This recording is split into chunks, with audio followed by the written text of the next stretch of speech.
وزیر داخلہ صاحب، اگر آپ کا یہ سپنا ہے کہ ہم CAB بل لا کر ہندوستان کے مسلمانوں کا دھرم بدل لیں گے زبردستی، تو یہ تمہاری غلط سوچ ہے۔ قیامت تو آ سکتی ہے، ہندوستان کا مسلمان اپنے دھرم کا، اپنے ایمان کا سودا نہیں کر سکتا ہے۔ پتہ ہمارے رگوں کے اندر کن کا خون ہے؟ ہمارے رگوں کے اندر صحابہ کرام کا خون ہے۔ بی بی سمیہ کو بیچ سے چیر دیا گیا تھا لیکن ایمان کا سودا نہیں کیا تھا۔ حضرت بلال حبشی کے جسم میں سوراخ کیا گیا تھا لیکن اپنے ایمان کا سودا نہیں کیا تھا۔ حضرت امام احمد ابن حنبل کے پیٹھ پر 20,000 کولے برسائے گئے تھے، ایمان کا سودا نہیں کیا تھا۔ حضرت امام مالک کی انگلیاں کاٹی گئی تھی، ایمان کا سودا نہیں کیا تھا۔ حضرت حسین احمد مدنی کے لیے شوٹ وارنٹ ہوا، ایمان کا سودا نہیں کیا۔ قاسم نانوتری کی کن پٹی پر گولی لگی، ایمان کا سودا نہیں کیا۔ مولانا فضل حق خیر آبادی کو 3 سال تک جزیرے انڈمان نکوبار مالٹا کی تاریخ کے اندر کال کوٹری کے اندر ڈال دیا گیا، ایمان کا سودا نہیں کیا۔ آج بھی عبداللہ 30 کروڑ مسلمانوں کے طرف سے یہ ترجمانی کر کے تیرے کان تک آواز پہنچانا چاہتا ہے۔ ہوم منسٹر صاحب، اگر ضمیر زندہ ہے تو یہ تاریخ کی روشنی میں کہنا چاہتا ہوں، 30 کروڑ مسلمانوں کی ایمان کو چھونا تو دور کی بات، تم ان کے قرآن کو جلانے کی کوشش کرو گے تو تم جل کر بھسم ہو جاؤ گے۔ اس لیے اس قرآن کی حفاظت کی ذمہ داری اللہ نے خود سے لی ہے۔ دجال فرعون آیا مٹ گیا، ہٹلر آیا مٹ گیا، دجال نمرود آیا وہ بھی اس دھرتی سے نام و نشان مٹا دیا گیا۔ اگر وقتی طور پر 350 MPs ہیں تمہارے پاس تو یہ راجنیتی کے اندر آتی ہے حکومت، جاتی بھی ہے، بنتی ہے، بگڑتی ہے۔ اگر انہوں نے اپنی شرافت کا راستہ چھوڑ دیا تو ان مسلمانوں کے خون کے اندر آج بھی وہی گرمی ہے۔ ان کی گرمیوں نے انگڑائی لینی شروع کی تو تم کو پارلیمنٹ کے اندر بیٹھنے کے لیے کرسی نصیب نہیں ہوگی، تمہیں راستہ نظر نہیں آئے گا کہ ہم آئے تھے کہاں سے اور جائیں گے کہاں پر۔ کیوں؟ کیونکہ تم نے ہندوستان کے سنویدھان کو بدلنے کی بات کی۔ اور مسلمان وہ ہوتا ہے جو اپنے اللہ سے بھی محبت کرتا ہے، اپنے قرآن سے بھی محبت کرتا ہے، اور انڈین مسلمان اپنے ہندوستان سے بھی محبت کرتا ہے۔ شاید تمہیں یہ معلوم نہیں۔ ہندوستان کے سنویدھان کو بدلنے کی کوشش کی گئی، سنویدھان بدل دو and you can do it and accept that، کر سکتے ہو، لیکن ہمارے قرآن کو اور مسلمانوں کے ایمان کو نہیں بدل سکتے۔ میرے بھائیو، سٹیزن امینڈمنٹ بل کیا ہے میں آپ کو سمجھا دیتا ہوں، اس کے بعد پھر میں رخصت چاہوں گا۔ 15 سے 20 منٹ میرے پاس، 15 منٹ اور رہ گئے۔ بہت کم ایسا ہوا ہے کہ جہاں پر میں اتنا مختصر بیان کر پایا ہوں۔ اگر اتنا ٹائم مجھے ہر جگہ ملے تو میری آواز نہیں بیٹھے گی۔ دل بھائی جانتے ہیں، میرے بڑے بھائی میرے گائیڈ لائن کرتے ہیں، اور ہمارے سپول کے نوجوان شاعر قیصر رانا صاحب، رانا عموماً ہندو لوگ اپنے نام کے ساتھ جوڑتے ہیں لیکن ان کا ایک شوق ہے رانا جوڑنا۔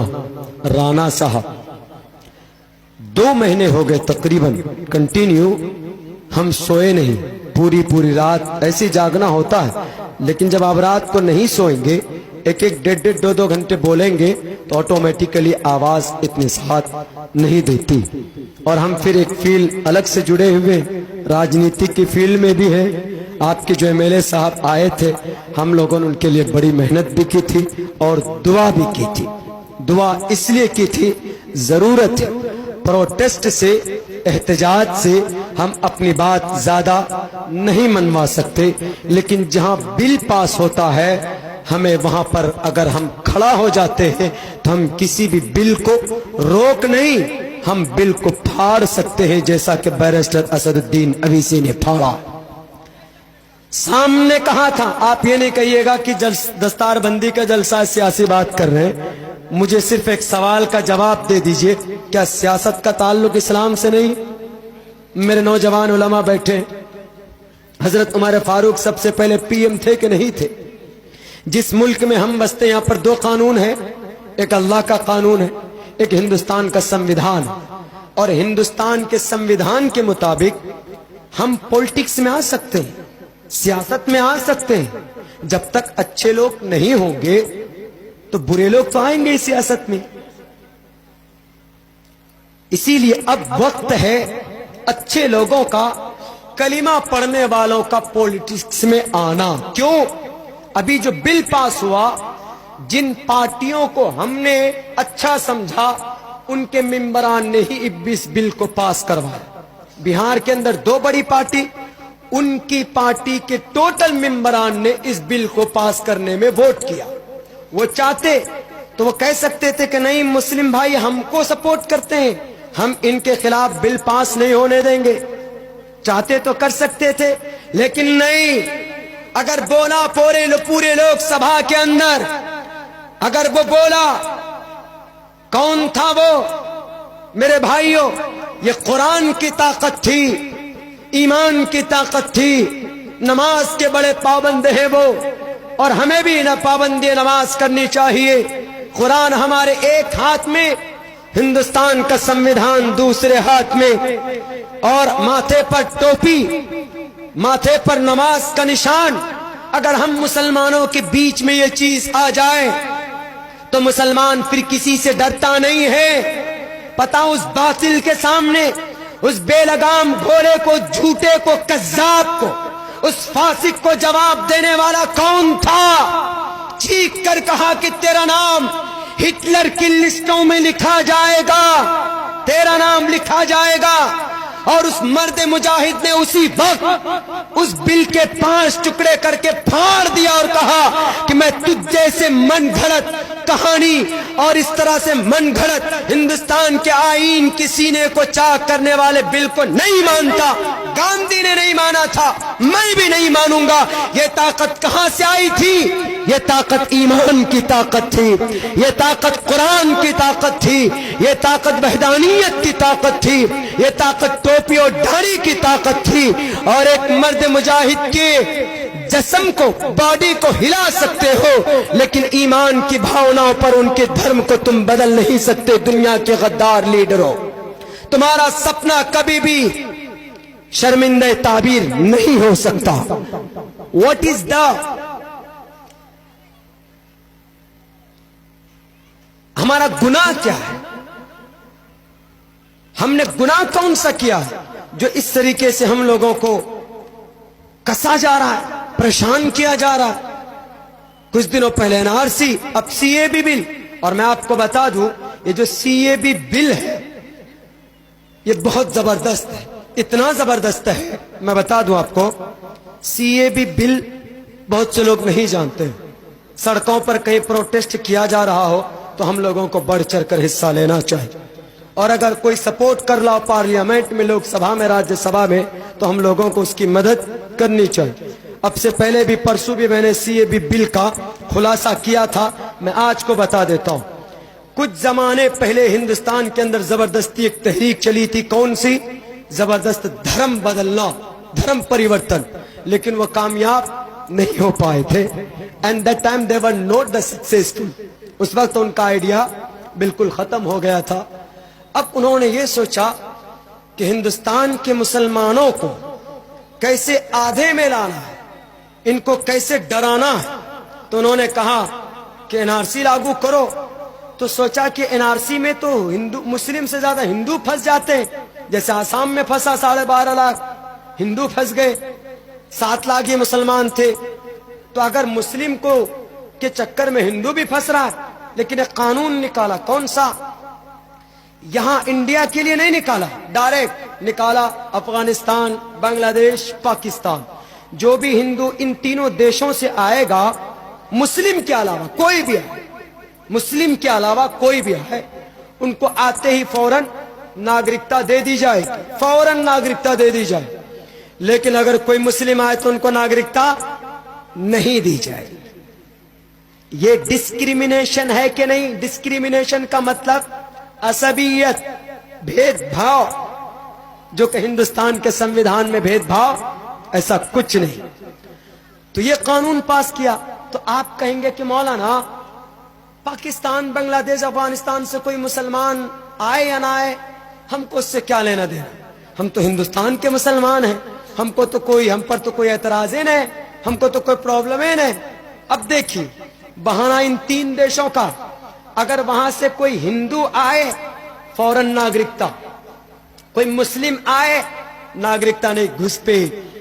हाँ, अगर वो मुस्लिम आया अपना धर्म बदल कर आया, धर्म बदल लिया, हम थे तो अफगानिस्तान में मुस्लिम लेकिन हम हिंदुस्तान में रहना चाहते हैं, तो सीएबी बिल के तहत गवर्नमेंट कहेगा कि तुम हिंदू बन जाओ, तुम आए हो ठीक है, आई एक्सेप्ट एंड अतिथि देव भव, आयुष्मान देव भव, आइए वेलकम, खुशामदीद।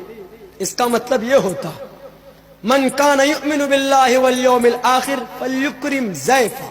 बुखारी शरीफ की जिल्द सानी की हदीस है, उसके अंदर कहा गया कि ईमान का अदब एहतराम करना, तवाज़ो करना मेहमान का, ये ईमान का हिस्सा है।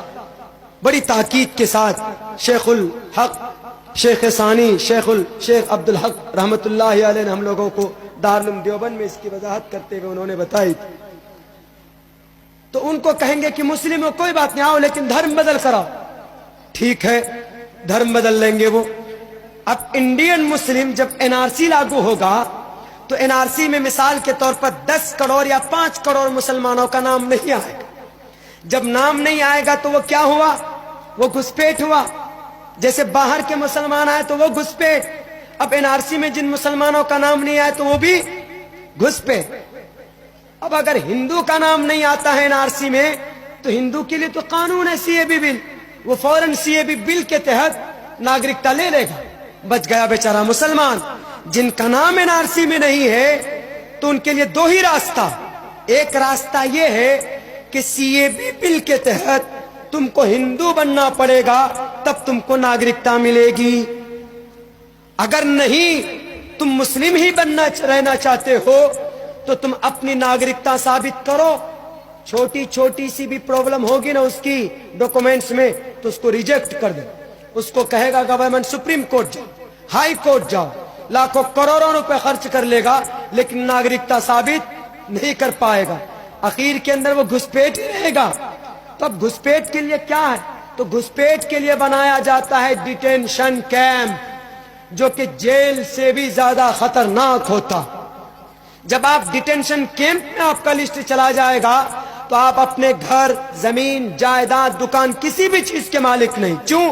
क्योंकि आप इंडियन नहीं, आप घुसपैठ हैं, तो आपकी सारी चीजें जब्त कर ली जाएगी। लेकिन जब आदमी को डिटेंशन कैंप में जाने की बारी आएगी ना तो मुसलमान कहेगा कि भैया ऐसा है, मैं तो आ रहा हूं सीएबी बिल के तहत, मेरा नाम बदल दीजिए, मेरा नाम शंकर है, नाम अब्दुल रहमान होगा, लेकिन चूंकि नागरिकता लेना है कहेगा मेरा नाम शंकर, मेरा भगवान का नाम विष्णु, मेरे मंदिर का नाम महाकाली और मेरा बाप का नाम वासुदेव। अपना नाम सब कुछ बदल सदल करके अपनी प्रॉपर्टी और डिटेंशन कैंप में बचने से पहले ये अपना सब कुछ बदल लेगा।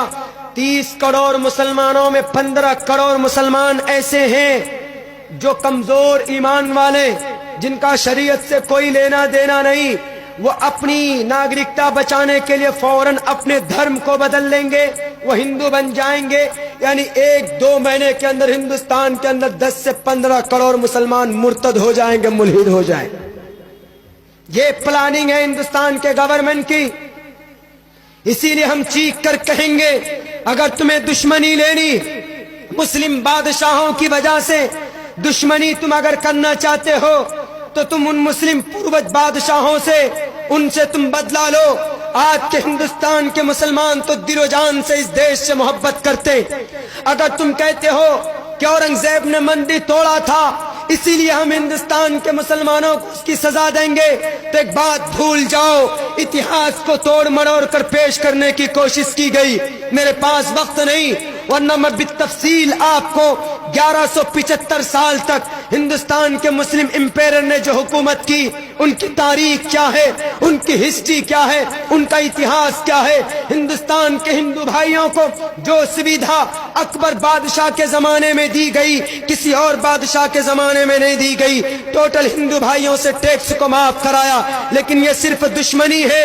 अगर तुम दुश्मनी की बुनियाद पर अगर ऐसा करते हो तो बेटे बना लो तुमको जितना कानून बनाना हो। मैं तो फिर भी तुम्हें कहूंगा कि इन अनाप शनाप बिल को पास करने से ज्यादा हिंदुस्तान के 13 लाख नौजवान जिनको नौकरी नहीं मिली है उन्हें नौकरी दीजिए। किशनगंज के 1300 नौजवान ऐसे जिन्होंने सन 2011 और 13 के अंदर टीटी पास किया, बीएड पास किया, क्वालिफाइड हुए, या आज भी धान के खेत में धान कमाने पर मजबूर है। इनको नौकरी दो, कोई ऐसा काम करो कि जिससे हिंदुस्तान का भला हो। जिस दिन तुमने बिल पास किया उसी दिन हिंदुस्तान की अनाज मंडी, हिंदुस्तान की राजधानी दिल्ली की अनाज मंडी के अंदर उस फैक्ट्री के अंदर आग लगती है। 2.5 घंटे तक आग लगी रहती। तुम्हारे पास इतने आलात थे ही नहीं, ऐसी फैसिलिटीज नहीं थी कि उन 5 बिल्डिंग में फंसे हुए नौजवानों को, उन मजदूरों को बाहर निकालते। बिल पास करने के लिए तुम्हारे पास पैसे होते, और अगर कहीं किसी बिल्डिंग में आग लग जाए तो उस बिल्डिंग से मजदूरों को निकालने के लिए तुम्हारे पास कोई रास्ता नहीं। 32,000 करोड़ का तुम बुत बना देते हो, लेकिन तुम 2 हेलीकॉप्टर नहीं बना सकते जिससे ऊपर से आसमान से पानी उनका दमकल बनाया जाए और उनके जरिए से कहीं पर भी अगर ऐसा अकस्मात अगर कहीं पर आग लग जाए, गाड़ी ना वहां पर जाए, वहां पर फायर ब्रिगेड अगर ना जाए तो हेलीकॉप्टर के जरिए पानी से बारिश करके उनको बचाया जाए। 2.5 घंटे तक आग लगी रही। होम मिनिस्टर साहब, आपके घर से 5 किलोमीटर की दूरी पर 45 मजदूर जलकर राख हो गए। बिल पास करना बंद करो, इससे देश का भला नहीं होगा, बल्कि हिंदुस्तान की दिल्ली के अंदर, हैदराबाद के अंदर उस मासूम बच्ची का रेप किया गया। जब पहुंचे पुलिस स्टेशन उसकी बहन, तो पुलिस वाले कहने कि हमारे थाने का मामला नहीं। अगर पुलिस वाले फौरन पहुंचते टाइम पे तो उस बच्ची की भी जान बच जाती। और जो 4 लोगों का इनकाउंटर हुआ, उन मुजरिमीन का, उनकी भी जान बच जाती। इनको एक्टिव तो करोगे नहीं, सिर्फ बैठ जाते हो पार्लियामेंट में प्रस्ताव लेकर, बिल लेकर बैठ जाते हो। ये बिल पास करो, वो बिल पास करो। देख रहा है तुम्हारा परमात्मा, और तुमको आवाज देकर कहता हूँ, मेरी स्पीच अगर तुमको सुनने को मिल जाए तो तुम्हें एक बात याद दिलाता हूँ, पापिष्ठास्ते परप शांति यमरूपम भयंकरम। जब इंसानों की पापों का घड़ा भर जाता है तो यम रूपम भयंकरम, यमदूत आता है, उसकी आत्मा को निकाल कर नर्क के अंदर डालता है। तुम्हारा भी यही हश्र होगा। हिंदुस्तान के राजनेताओं, हिंदुस्तान के 30 करोड़ मुसलमानों के दिलों से खेलने वालों, इनको तकलीफ देने वालों, तुम्हारा धर्मशास्त्र तुमसे कहता है कोई मामला उलझ जाए तो अपने ग्रंथों को देखो, हिंदुस्तान के संविधान को देखो। किस बात ने तुम्हें इजाजत दी? हिंदुस्तान के मुसलमानों को क्यों छाटा? कुर्बानी नहीं थी? कहां से देशभक्ति के प्रूफ चाहते हो? किशनगंज आ जाओ, अररिया चले जाओ, भागलपुर चले जाओ, म्यांमार चले जाओ, शामली चले जाओ, मेरठ चले जाओ, मुर्शिदाबाद चले जाओ, बक्सर चले जाओ, आरा चले जाओ, पाटलिपुत्रा चले जाओ, शामली की मैदान जाओ, बालाकोट की पहाड़ी जाओ, दिल्ली की चांदनी चौक जाओ। 2 फीट जमीन मुसलमानों की देशभक्ति का सबूत देगा। पूछो इन सावरकर के नेताओं से, पूछो इन कोटसे के चेलों से कि तुम्हारा प्रूफ क्या है। अगर प्रूफ ढूंढोगे तो हिंदुस्तान में नहीं मिले। क्यों? 1925 में तुम्हारा वजूद हुआ, और मुसलमान 1925 से पहले इस देश को आजाद करने के लिए अपने खून की होली खेली थी, अपने खून को पानी से भी ज्यादा सस्ता किया था।